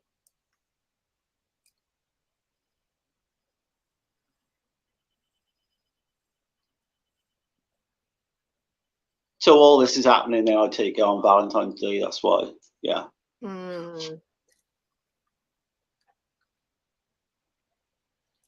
Is that mentioned more in the film itself, like Valentine's at all? Or is it just the passing thing? I mean, I think it's just like a cursory thing. Like you see the decorations. Right. The drunk guy, when he first interacts with Susan, he says, "Happy Valentine's Day to you." And so I don't think they make it a focal point. Right. Okay. Yeah.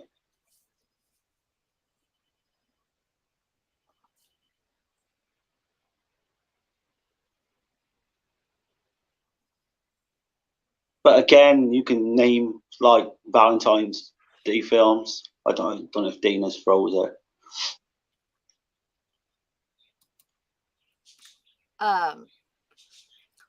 Like different Valentine's Day horror films, Darren.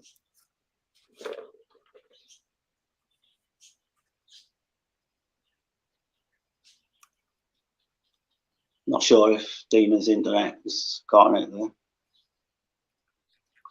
Can you hear me still, Darren?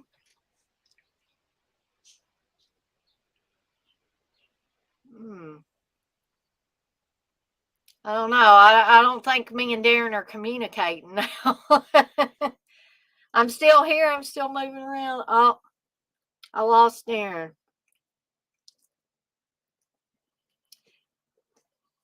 Darren, if you do you need me to put the link back in if you're still in here?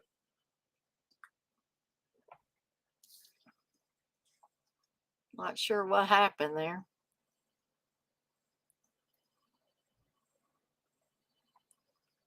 Guys, did I freeze on the screen?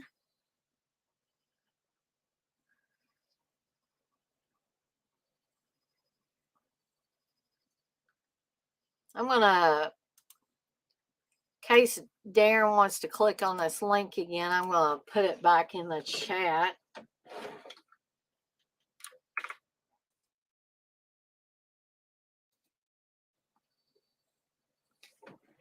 I hope everybody can still hear me and see me and all that stuff.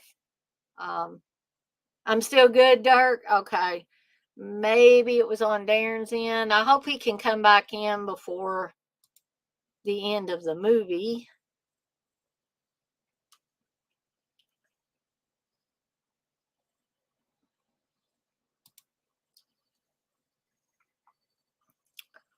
So I'm going to keep checking back, but I'm going to go back and forth to the movie. So Susan did not take the sleeping pill that the nurse gave her. And so now she's kind of trying to hide, I guess, from the killer. And I think this is kind of suspenseful here, because the killer is obviously, he's got a little hatchet tool. Hey, there's Darren again. Let me add him back there. Hey, Darren. Hey, was that me or you? Well, Dirk said that I wasn't frozen or anything, so I don't know if maybe. Oh, right. Because it come up with the little circle on for you. And then next thing I know, I was off. So maybe it was my end then. But you were asking something about Valentine's Day movies before. Yeah, I was saying you can literally name all the Valentine's movies on one hand. It's surprising that they didn't make more. Obviously, My Bloody Valentine's the best one. Did you like Valentine at all? I did. It's not my favorite. Right. I will watch it. I did not get a chance to watch it this year for Valentine's Day, but I did watch the other ones. I watched this one, and of course I watched My Bloody Valentine. I need to see Valentine again. I've not seen that film in a long time. I don't even think I've got the Blu-ray for it. I've got the old Snapper case DVD. I think that's what Steve has. Yeah, it's like a cardboard cover. I remember not loving it. I remember thinking, because I don't want to spoil the film for anyone. I remember thinking the old killer was dumb, really. Mm-hmm. I think it was a little. I mean, I understand things trying to throw you off of who the killer is, but the whole movie, the one big negative I have with the movie Valentine is the way that it seems to confuse you the whole film. Like, yeah, is this person the killer, or are they not the killer? Yeah, definitely. I think is it Jamie Blanks that directed that? I believe so. Yeah, because I'm a massive fan of his first film, Urban Legend. I think that's Yeah, I love that. probably the best post-Scream slasher. I even put it above Scream. Mhm. I like the second one as well. Third one not so much, but Dirk, yeah, it's a bit. we'll see Go you on. later. I was just going to say bye to Dirk. He says, "Gotta go, y'all. Talk to y'all Oh later." yeah, see you, Dirk. I guess he's got to get ready for his stream over on Pop's channel. Yeah, I tell you what, I really enjoy them as well. They're Mhm. usually on a little bit too late for me, but I catch up the next day. And yeah, they got some characters on that on the little podcast they do, and I think they're all fantastic. Very entertaining, guys. Yeah. So the one doctor here is like going back, I guess, and checking, or he's looking for Susan's old records in the archives, which I guess is the basement of this hospital.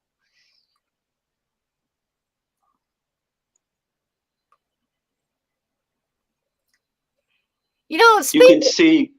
Go on. Sorry.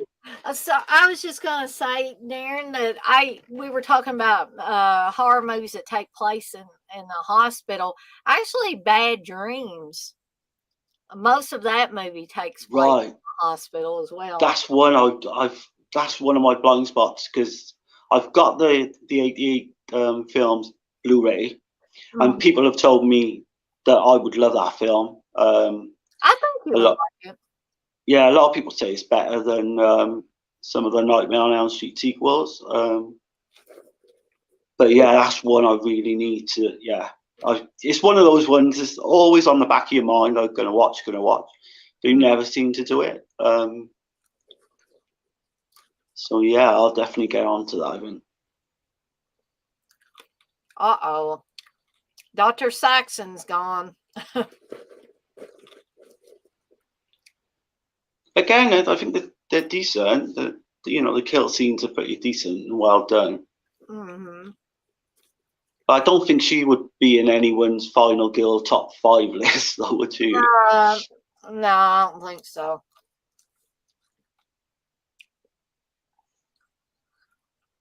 So now I think they're actually gonna strap her down to the bed now. So they're really treating her like a mental patient now.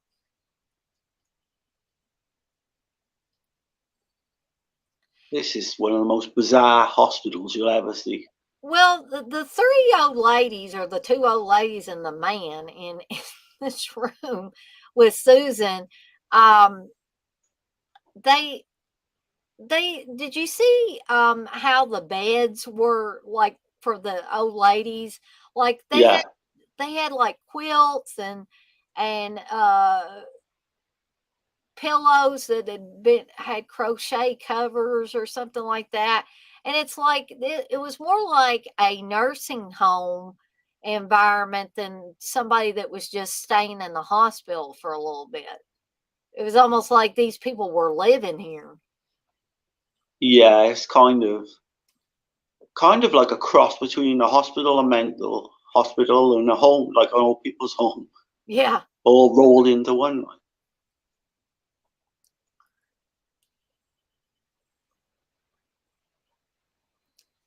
And then they're saying she's having a seizure. It's like she's not having a seizure. She's screaming and No, struggling because they're strapping her down to this bed. she wouldn't be biting him like that if she was having a seizure, because her eyes would probably roll back. And the first thing you do is you stop the tongue from being swallowed. Right. But none of them seem to be doing anything. No, and you wouldn't strap somebody down that was having a seizure either. No, you put them in the recovery position. Mm-hmm.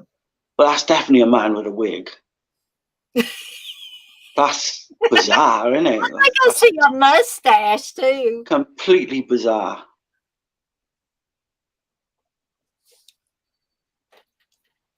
So here's something else. This character, I mean, I know there's doctors running around here, but she's thrown in here just at the last moment just to get killed, just to have another. I guess they thought we got to have some more people get killed off in here. Yeah, again, with it being a canon film, they probably ticked a lot of boxes. They need so many kills, so many, different things to happen. It's like, and she's obviously not running fast enough to get away from this killer. But this is kind of creepy for some reason, of the killer running with the sheet in front of him. Yeah.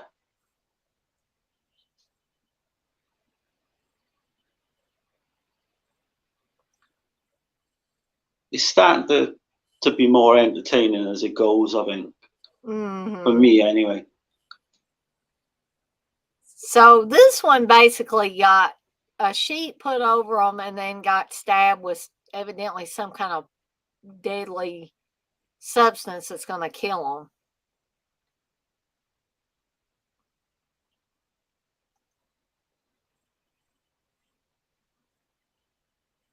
So shortly we're going to kind of have a 2-for-1 type of thing, because I believe this is the doctor that's mostly bald, and they're gonna want to do surgery on Susan. I don't know what kind of surgery they think they're gonna be doing, but that's what he's preparing for.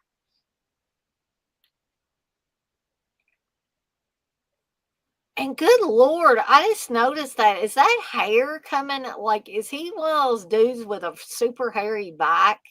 Is that hair poking up through there? Yeah, not a good look. No, it's not.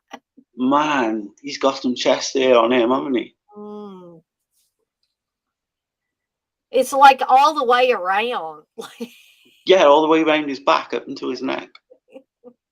That must be so itchy, I would imagine.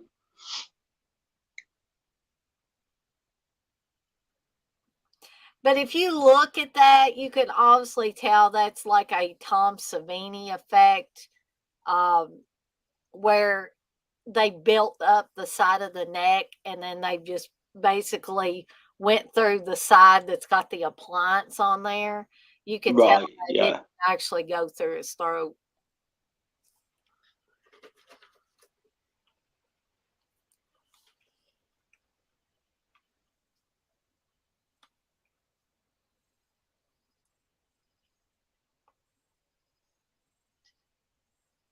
I wonder if this is why Canon didn't make many slasher films, because obviously this, I would imagine, have been too successful. Right. I know they did like 10 to Midnight, if you class that as a slasher, but that was 1989. And New Year's Evil was actually canon. That's a canon film, yeah. So, yeah. Is Schizoid a canon film, do you know? Gosh, I'm trying to remember. It might be, actually, thinking, because it's on the double feature. So it might be a few more then, I didn't think. But you would have thought that label would have been ideal to have slasher after slasher after slasher coming out. Right. I would think so, anyway. Yeah, back in the day.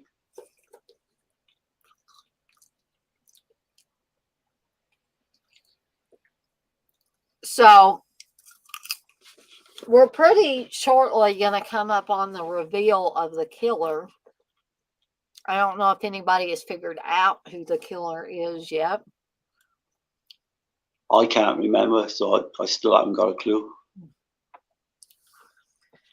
I guess it's not that hard to work out if you're paying real close attention, because there's only so many characters it could be. Right. Unless they pull like a final exam and you just don't know the guys at all. But exactly.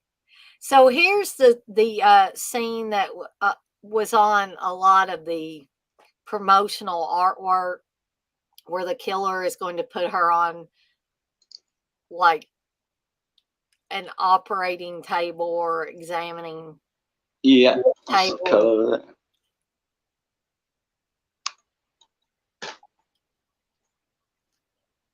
It's always had a cool cover, I gotta be honest. Mm-hmm. Great poster art.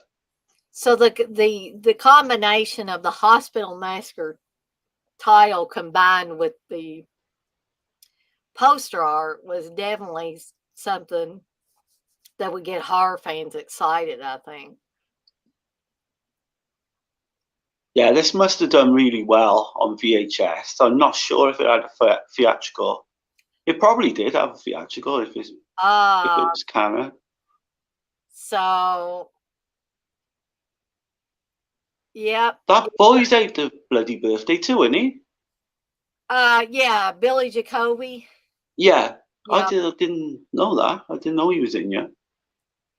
So Harry is actually Harold. So Harry, the nice, seemingly nice intern, is the killer.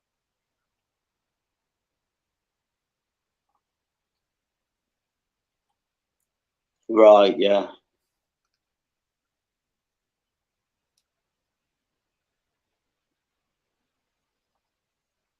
So he's still angry this many years later that Susan did not want to be his Valentine when they were kids.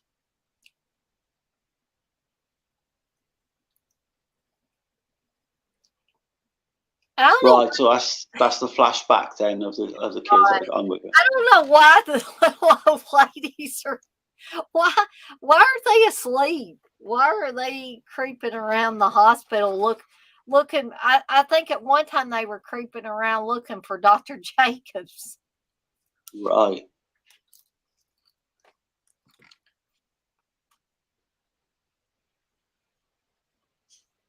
It doesn't seem to be no security at all at this hospital. Oh, none. You don't even have like a security guard like on Halloween 2. Yeah.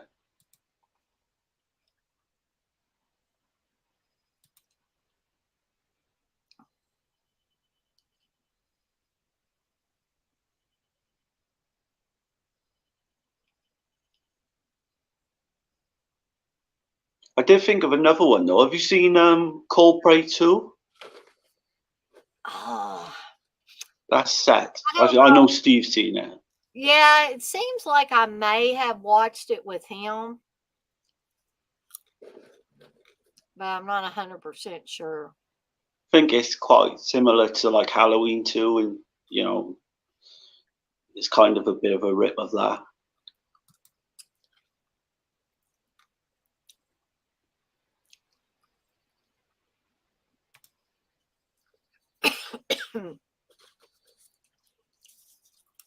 We got a few more people in here at least watching here at the end of it. We got like 7 people watching right now.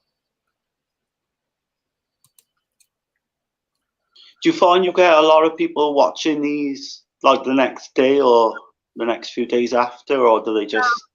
I think my streams in general, not only the watch-alongs, but just some of the regular streams I do.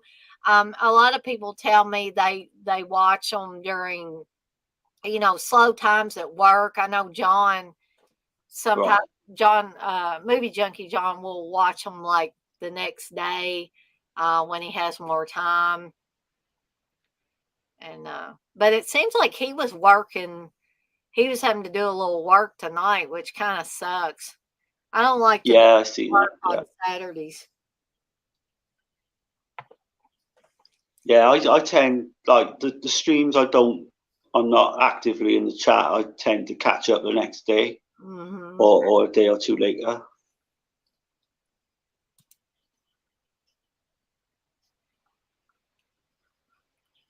So but there's so much content now on YouTube, and it's difficult to keep track of everyone. There is. So she just poured something that was obviously flammable on Harry or Harold.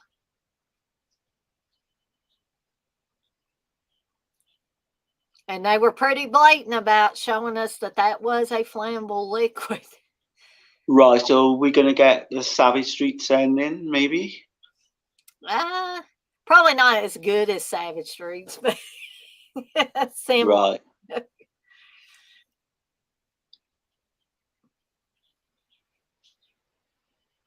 So So she haven't got the faulty lighter there when she's trying to light it up.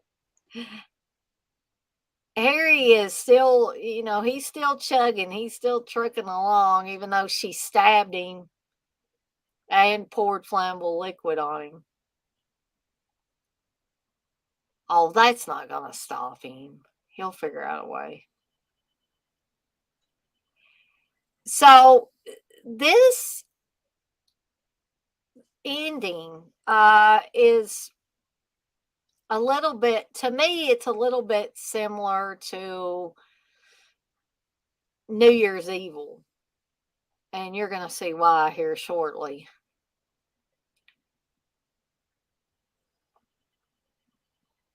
You can definitely tell the two films now. You mentioned that before a canon made because they got a similar look to both of them. Mm-hmm. That's definitely what's coming across to me. Yes, definitely a similar vibe as well. And I think some people have said that New Year's Evil is kind of slow as well. Oh, I don't see that. I don't either, but I think there have been some people that have said that though.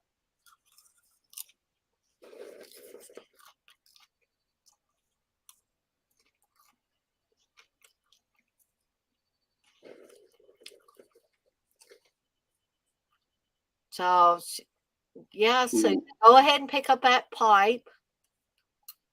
That's gonna hurt.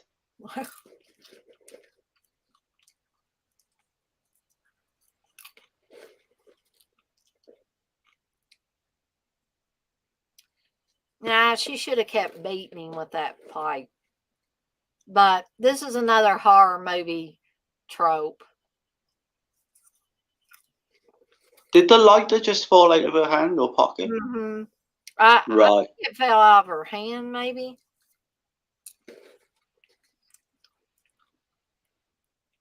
Oh yeah, it's definitely a trope.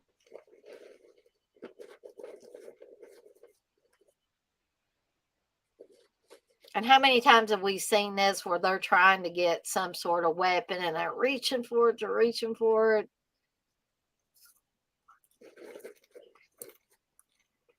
trying to get it to light. I tell you what, that's a pretty good shot of the actual man burning and running away. I didn't think it was going to be as good as that, to be honest. It looks pretty good.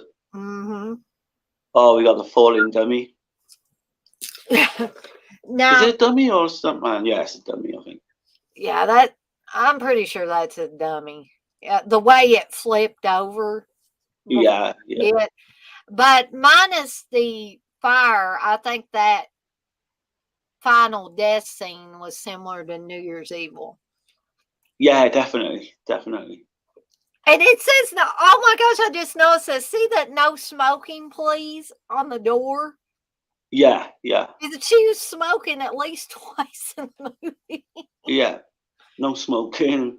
Bloody guys drinking all the time. Here's something else that's weird. See how she's embracing her ex-husband there? It's like, yeah, I made it out of here alive. I'm just going to forget Jack and I'm going to go back to my ex-husband who I obviously hated at the beginning of the film. right. Yeah. It just seems It's weird so how things work like that, isn't it? So let's see. We still got 6 people in here. But I know that was okay. It's probably how I remembered it, to be honest. I wouldn't go overboard, but it's like any of these 80s slashers. They got their moments. Right. It had some. It's like I said earlier. It's probably middle of the road for me. Yeah. As far as films like this, it's not the best of its kind, but it's also not the worst of its kind either. So, any Darren, you got any final thoughts on it other than it was okay? Yeah, I'm glad that I've gone back and watched it. I probably would have to maybe put it on again and take a bit more notice of the audio and that, which I might do. But yeah, it's good enough. It's a serviceable enough, slasher film. It's not one of the worst by a long way. Mm-hmm. And I can see both ways. I can see why people would call it boring, but yeah, I don't know. I think me and you, we got a taste, didn't we, for these early, Terror on Tour and Final Exam, and You're we like these anyway. So Darren, you're my partner in crime with these things, yeah, Terror. we mention it every time, don't we? Final Exam, but I honestly do not understand why people find that boring. I just don't see it. And I say this on every stream we do mine, so people will probably get bored. But And why do it's people find it annoying or whatever? They find it that the killer just kind of happens to show up outside this campus and decides, yeah, I'm going to just pull in here and kill people. To me, that makes it more frightening that a complete stranger who's obviously got some problems going on would just decide to randomly stop at a college campus and start killing people there. yeah, For exactly, no exactly. reason. Um, we've And all it's we've all seen the revenge type of things. This one we just watched, yeah, X-Ray. He was angry. He's mentally ill, but he was angry because she rejected him as a Valentine when they were kids. And so he's going to make her pay for it years later, 19 years later. But why do we have to have that in everyone? Why can't it be different? That's another thing I don't understand why people hate Final Exam. that's why Final Exam works for me, because I think that ending, we just don't know the guys. For me, that's scarier anyway. Not always, but it's scarier than a lot of them, and it's unique as well. Plus And the characters in that film as well. You got Radish, you got the girl, Wild Man. I find them all they're fascinating. so they're so, even Wild Man, who is, they want to always get one over on Radish or something like that. Even with Wild Man, he's an endearing, goofy character. I laugh every time on up until his character is dispatched. That's a pretty cool way he ends as well. Mm-hmm. But yeah, it's a mixture of like Animal House mixed with a slasher, which again I don't think like has been done before. And yeah, I don't know. I'm always like both of us will always champion that. I think And until the also, day I die. I don't like every one of the horror movies I watch to allow me to get to know characters. But if they're characters I like I like Courtney, who is essentially the Yeah, final girl in this. I liked Radish. Radish was a character who theoretically he should have made it to the end, really, because he was like a Randy character. If you would fast forward to the Scream era, and Randy right. and Randy knew all the rules for horror movies, and Randy made it until he survived to the end of Scream. So uh Yeah, Radish should have, because Radish was very well versed in obviously horror movies. If you notice the horror movie posters, I believe he had Toolbox Murders. I think he had Murder Is My Beat, which is an older movie. He had all those posters. He had read up and seen things on serial killers. I mean, he was basically like a lot of us. He was obsessed with that kind of stuff. So, if this had been in the Scream era, I'm sure Radish would have survived, but they decided to go a different route with that, obviously. I think because was in the days of having a final girl instead of having a final guy, or they didn't want a final girl and a final guy. And so that's why Radish got dispatched, I would think. There were probably a couple of reasons why he got dispatched. But I was sad when he was no longer on the screen, because he added some quirkiness, he added some humor to it. His interactions with Courtney were spot on to the kind of nerdy friend who has the crush on the girl next door type of thing. And you could tell that he was so in love with this girl. I think Kevin Williamson must have, him writing Scream, he must have seen Final Exam. I think that's the certainty, because they definitely got that character without a shadow of a doubt. Like, that's one I really like. I think another character they could have based Randy on from Scream is the Barney character from Evil Laugh. Yeah, definitely. That would. Because Barney, I can see that. Barney was like one of the original guys, I think, that he knew the rules for horror movies, and he all through Evil Laugh, he keeps talking about, I hope Jason doesn't show up. I hope, and always telling people, you don't want to do this, you don't want to do that, you don't want to have sex. Because there's one scene where he's talking to one of the other guys, and he's like, you guys are going to have sex, aren't you? Don't do it. Don't have sex. That's right, yeah. And he keeps telling them these things, and nobody listens to him. And of course, most of them get killed off within the course of that movie. So one of the shows I'm really looking forward to you doing is the He Knows You're Alone, because I know you're a massive fan of that, like myself. Yes. And that's another one that gets shit on a lot. Steve hates that movie. He does not like He Knows You're Alone. I don't think the Dead Pit guys like it either. No, actually, Uncle Bill has told me on more than one occasion that movie is like watching old people eat. Yeah, I think we've had this conversation before, and it baffles me a little bit, but I'm looking forward to that one, because I think it's got a couple of really good characters. You've got the Don Scardino character, which I know you like. Oh man! I just think it's one of the blueprint slashers of the early 1980s.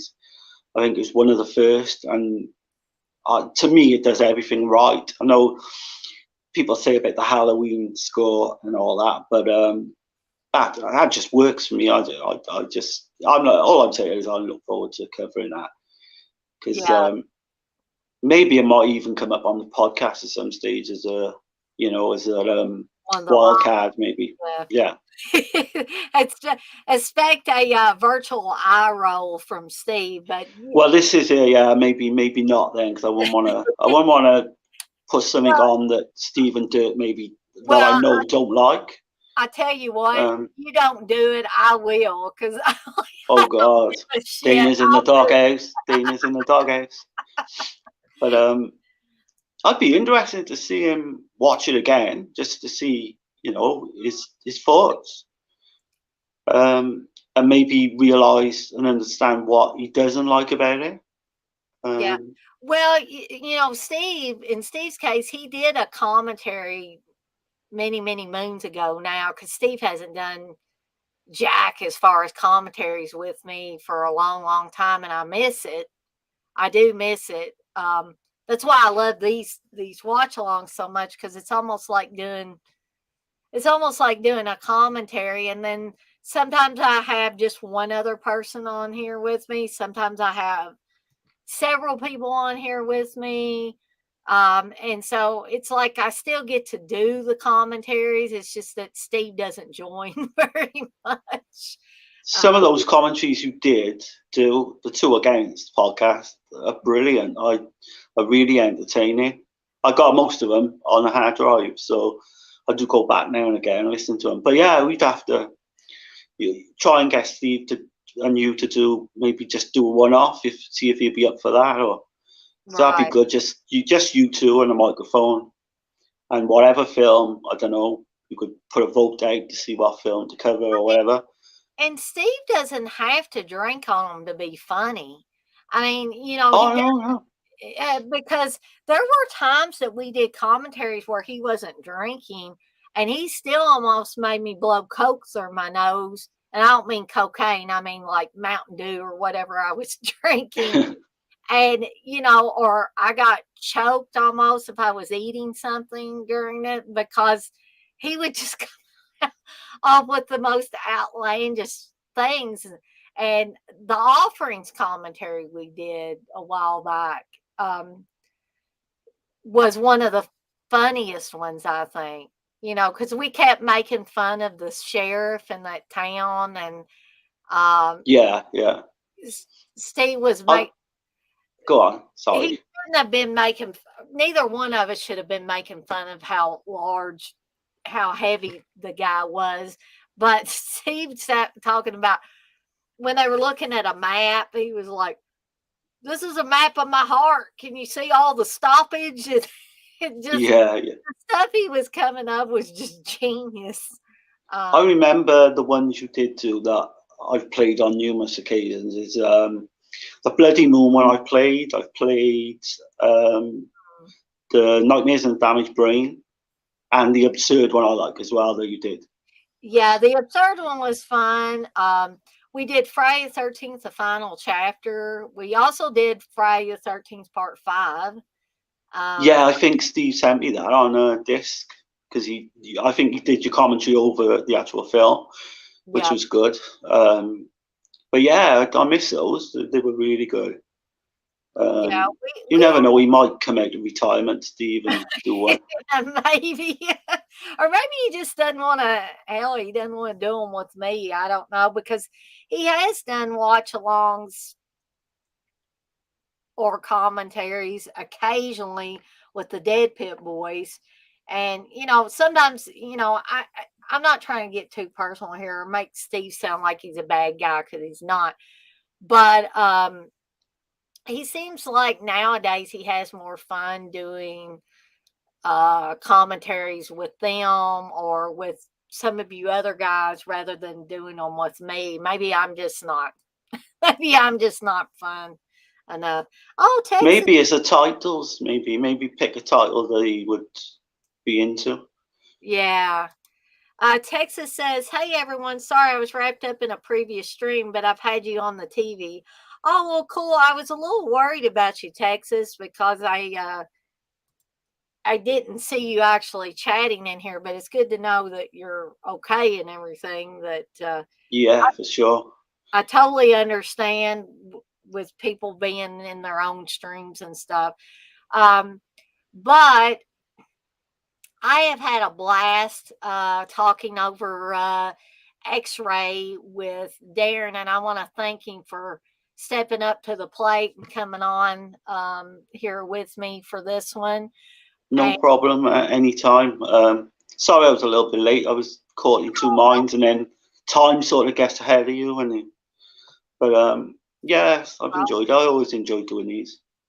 but I did want to remind everybody again that Monday I am planning on doing a tale of two Deborahs, where I talk about the careers of both Deborah Foreman and Deborah Goodrich. I'm hoping Uncle Bill will want to join me on that because, as Darren pointed out, Uncle Bill would be the perfect person with his love of Deborah Foreman to be on here to talk about it. Now, I'm going to talk about, and I thought I had seen a lot of Deborah Foreman films, but evidently I haven't seen very many at all. So she's been in some TV movies, as well as like Paramount movies and stuff like that, with April Fool's Day, and of course she was in Valley Girl.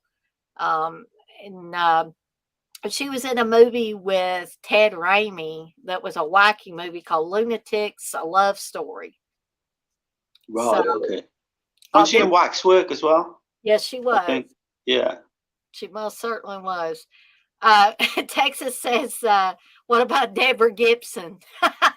Well, this time around, I'm only going to be talking about Deborah Foreman and Deborah Goodrich. Tell Blissful I said hello to Texas. Um, but I'm going to be talking about their careers. I'm going to try to watch as many of both of the ladies' films as I can. Deborah Goodrich's filmography is a little bit shorter. I think the last film she made was in 1992. So what? Like, I literally don't know the woman you're on about. Probably do if I see a picture. But what films was she in? Deborah Goodrich. She Yeah. was in April Fool's Day Oh, I with know what then. I'm Deborah going to. Foreman, and she played Nikki in that one. She was in Just One of the Guys. I'm Right. Okay. forgetting her character's name in that, and she was also. You mentioned the Deliberate Stranger earlier, Darren. She was actually in that film. Her role wasn't really big, but she was the girl that I think her name was Martha. And Right. Okay. I know her then. By her face, basically.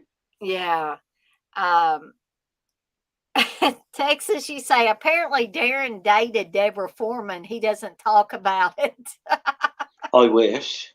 I mean, a lot of guys wish. I think I'd be in the queue if I did. There'd be a long queue above me. So yeah, you guys can look forward to that on Monday, barring anything going on. Um, Tuesday, I'm going to try to do a Tarantino stream because I know I've kind of gotten sidetracked with that because last Tuesday was Valentine's Day, and instead of doing a Tarantino stream, I did that Why We Love Horror Valentine's Day special, which has actually had a lot of views on. I think there've been over 300 views on that. Really? Yeah, God. I was surprised a little bit. Um, and so I'm going to try to return to the Tarantino stuff Tuesday. Wednesday, TJ and I are doing like half of the episodes of season 2 of Tales from the Dark Side. And then we'll do the last half of those episodes from season 2 the following Wednesday. I'm going to try to do another De Palma. I think we're down to almost maybe 2 streams left with the My Dinner with De Palma. I think Yeah. Good luck with them coming up. My Because Dinner I with think. De Palma is starting to lose some steam. It's starting to fizzle out. Uh, Yeah. and so we're reaching the end of those. Um, so for those of you that feel like me that it's run out of steam or run out of fizz, you'll be glad to know that will be ending soon.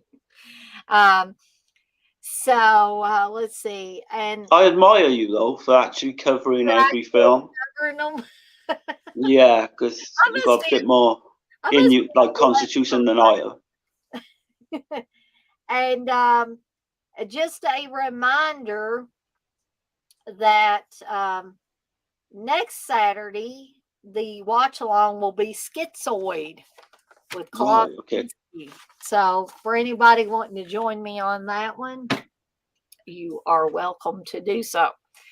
So, with all that being said, and even though we've got 7 people still in here, it is after 10 o'clock and it's later than that for Darren. Yeah. 3:15. Don't ask.